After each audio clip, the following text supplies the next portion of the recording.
Hey, what's up, guys? This is D, and you're watching the Rear Naked Podcast.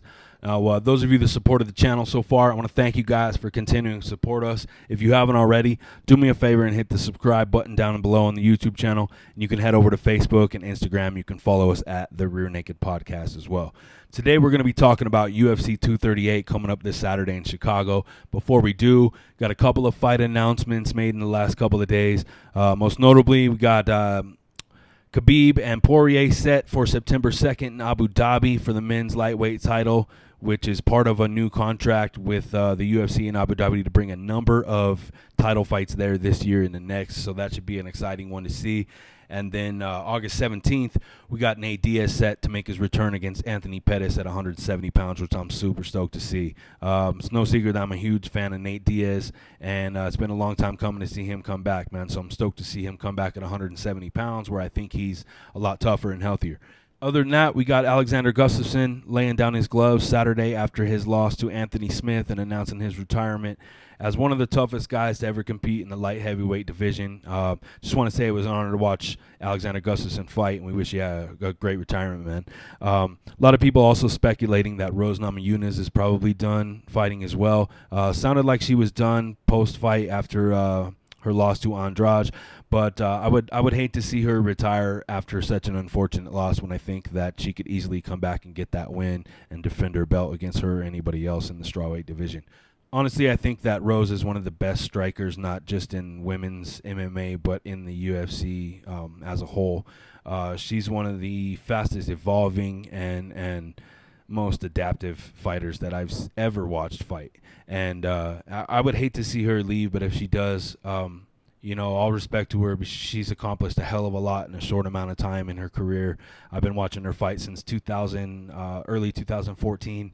And it's been amazing to watch her fight, man. She's a fucking badass martial artist, and the fact that she adapts and does so much to improve every single fight is something that you don't see from very many fighters, if any at all, really, in the last decade in the UFC. So much respect to Alexander Gustafson and Rose Namajunas, some great competitors. Wish you guys both a happy retirement, if so. Other than that, we'll move over to UFC 238 coming up this Saturday in Chicago. For the main event, we got Henry Cejudo taking on Marlon Moraes in the men's bantamweight bout, and that's for the belt. So after all the drama with TJ Dillashaw and everything, I think it's going to be a hell of an exciting fight, man. Marlon Moraes is a super underrated fighter, and he's a really dangerous guy. That being said, Henry Cejudo is no joke either, man. We saw what he did to Demetrius Johnson, and then defended against TJ Dillashaw while Dillashaw was on PEDs, and he still couldn't beat him. So I think it's going to be a hell of a fight. Both of those guys, it could go either way. I'm leaning more towards I think Cejudo is probably going to win the fight, but I would love to see Moraes come in and shock the world, man, and knock him out, because I'm not a big fan of Henry Cejudo. The way that he acts, he's kind of a douchebag. But, he's definitely, like I said, he can't take anything away from his wrestling and the way that he competes. It's definitely on another level. So I'm looking forward to seeing that fight. And then we got Valentina Shevchenko taking on Jessica Ai in the women's strawweight title.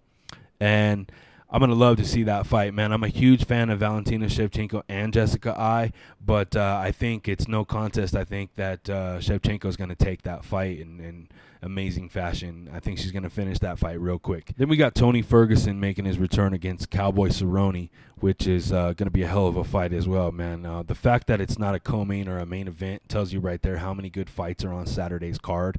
I definitely can't wait to see every single fight on this card. And, when was the last time that you saw Cowboy fight and he wasn't co-main or the main event? So that tells you right there that this is just a packed card. It's a dangerous fight for Cowboy because Cowboy really doesn't do well against strikers like Tony. Not that there's anybody really super similar to Tony's style striking in the UFC, but just the fact that he's a more unorthodox striker.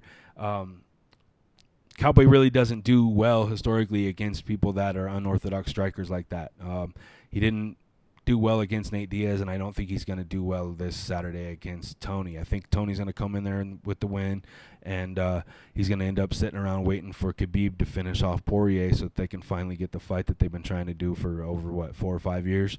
So that's something that I think is going to happen with the lightweight division. Those are the two contenders, if you ask me, Tony and Khabib. Other than that, everybody else in the lightweight division, other than Ally Aquinta, is kind of a joke and out of the running as far as I'm concerned. That being said, we'll jump over to some fan questions, and then we'll get into the fight picks. This first question comes from Dan in Chicago. Dan wanted to know if I thought that Nate Diaz was actually going to make it to the fight on like a 17th.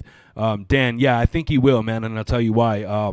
If you guys saw Nate's interview in the last couple of days with Ariel Helwani, he revealed a number of things, one of which that, he was done kind of waiting around for 155 to get sorted out and for him to be given his due there. So moving up to 170 is probably the smartest move for him, and he sounds like he wants to fight Anthony Pettis. I'm sure he wanted to fight Poirier too, but as I said, they turned the lightweight division into a circus, man. And then Poirier pulls out of the fight with a supposed hip injury, and then all of a sudden, 30 days later, he's ready to fight for the interim title, and now he's the fucking interim champ.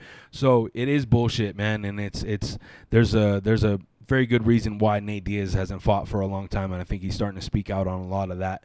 And I think it's just kind of tip of the iceberg right now. I think over the next week or two, we're probably going to hear a lot more from Nate Diaz, man, and he's probably going to be letting you guys know exactly what the fuck's been going on in the UFC. A lot of people are really naive about how people handle things in this business, and it's no secret, man, over the last 10, 15 years, how badly the UFC has handled certain fighters, namely the Diaz brothers. A lot of fighters, man. Kimbo Slice, Brock Lesnar. There's a lot of people that have been brought into the UFC that were grossly mishandled by the UFC, and could have been handled a lot better. Could have done a lot more for their career and to further the UFC and pique the public's interest and kind of create a more intelligent crowd in the UFC. Not that they are really concerned with that, because they're more concerned with the McGregor kind of fan coming in and pouring a bunch of money into fights. But I don't know. I think the track record speaks for itself, man. The numbers speak for themselves. Nate Diaz versus Conor McGregor is one of the highest selling UFC pay-per-views of all time, and it wasn't just because of McGregor, it's because of fucking Nate Diaz. So I think they start putting some respect on his name, and we'll see what happens, man. If he stays at 170 pounds, he can definitely contend there. I think the only people that can really give Nate a problem at 170 is going to be Kamaru Usman or Tyron Woodley, man. And like he said, that was another part of the interview that he revealed, that they actually set up the same guy who set up the Poirier fight, tried to get him and Woodley set up for a title fight at welterweight about a year and a half ago, and that fell through as well. So, with them not wanting to give Diaz points on pay-per-view, and yet they treat McGregor like the fucking golden boy, there's a reason why he's so frustrated, and there's a reason why people like me are so frustrated with the UFC over the last few years, man. It's as simple as this: they sold the fucking company for $4 billion, and they're having trouble making their money back. So they had to keep McGregor at the top. They had to keep fake champions like that and Ronda at the top, and the whole time that Ronda was at the top and everybody knew that Amanda Nunes was a more dangerous fighter, they still weren't promoting her, and they still aren't promoting Amanda Nunes, man. And she's the fucking champion right now. So come on, she just knocked out Chris Cyborg, and they're doing more to promote Cyborg's return than they are to still promote Amanda Nunes as the badass bitch that she is. Second question comes from Andy in Santa Fe. And Andy want to know what my favorite division right now in the UFC. Right now, Andy, I'm going to probably say the men's featherweight division or the light heavyweight division. Featherweight division because you got so many killers in there. Brian Ortega, Zabit, Yair, Jeremy Stevens. You got Kron Gracie just coming in, and I think he poses a threat to pretty much everybody in the division. What I'm really looking forward to see is Kron Gracie versus Brian Ortega someday, hopefully someday soon. But yeah, so many killers left in the featherweight division, man, that I think that's the most talent stacked and entertaining division in the UFC. And then the light heavyweight division, just because John Jones is one of my favorite fighters of all time. But I'm so excited about Johnny Walker and the threat that he poses to John Jones and everybody else ahead of him that I think Johnny Walker is going to be the guy that we see come in and beat John Jones. I don't think Anthony Smith's going to do it, although Smith is probably going to get his rematch before we see Johnny Walker get any kind of title contention. I think Walker's probably 2 fights away from seeing a title fight, but it's going to be against John Jones, and he's going to beat him. So those are my 2 favorite divisions as far as men's fighting. So other than that, when it comes to the women's division, I don't really have a favorite division. I could pretty much watch any division across the board with women's MMA. I think that women's MMA is at an all-time high right now. They're putting on more entertaining and more competitive fights than you're seeing with most of the men, especially with fighters like Rose Namajunas. Not only is Rose the best striker in women's MMA, but she's one of the best fucking strikers in the history of MMA, men or women. The way that she adapts and evolves every fight just blows my mind, and I would hate to see her leave on such a disappointing win, such an unlucky landing, because I think she wins that fight against Andrade 9 times out of 10. But like I said, she's accomplished a lot in a short amount of time, and there's a lot of really talented fighters coming up from Invicta FC as well. So one of which that I mentioned to you guys a couple of times, Mallory Martin. She's from right here in Colorado, and like I said, man, I would expect to see Mallory Martin probably get a UFC contract within the next 12 months. So, yeah. That being said, we'll move over to fight picks and talk about what's going on with UFC 238. All right, so kicking off the early prelims in the women's flyweight division, we got Caitlin Chookagian taking on Joanne Calderwood. And this could go either way, man, but we think that JoJo probably going to come away with the win there. I'm a real big fan of watching Joanne Calderwood fight. I love the way she fights, and although Chookagian's probably one of her toughest challenges to date other than Rose, I think that Calderwood probably gets it done there. Then moving up to the middleweight division for the men, we got Bevan Lewis taking on Darren Stewart. We think that Lewis is probably going to win that one. Then moving up to the women's strawweight division, we got Yan Xiaonan taking on Angela Hill, and we think that Xiaonan's probably going to win that fight. Then moving up to the women's strawweight division, we got Carolina Kovacevic taking on Alexa Grasso, and for obvious reasons, I got to go with Kovacevic on that one. Moving up to the bantamweight division for the men, we got Aljamain Sterling taking on Pedro Munoz, and Munoz coming off of a win against my boy Cody Garbrandt, but I think Aljamain Sterling probably going to win this fight. And then in the women's strawweight division, we got Tatiana Suarez taking on Nina Ansaroff, and we got Ansaroff for that fight. Then kicking off the main card, we got Tai Tuivasa taking on Blagoy Ivanov in the men's heavyweight division, and that could go either way, but I think probably see Tuivasa come away with a win. Moving up to the bantamweight division, got Jimmy Rivera taking on Petr Yan, and we got Peter Yan there.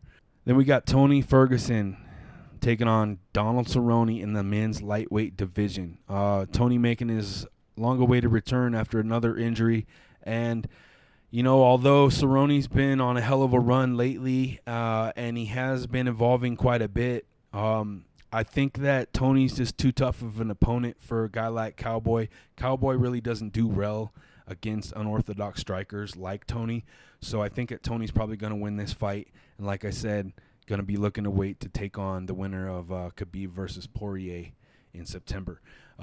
Moving up to the co-main event, Valentina Shevchenko taking on Jessica Ai for the women's flyweight title, and I got Shevchenko on this one. That's my girl. She's a badass. She's one of the baddest female fighters of all time, so I expect her to come away with a pretty easy win over Jessica Ai.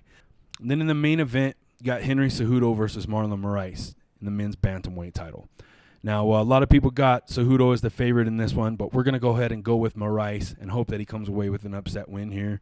I think that you'd be surprised. I think that if anybody has what it takes, it's going to be a guy like Moraes to come in there and maybe knock Cejudo clean out.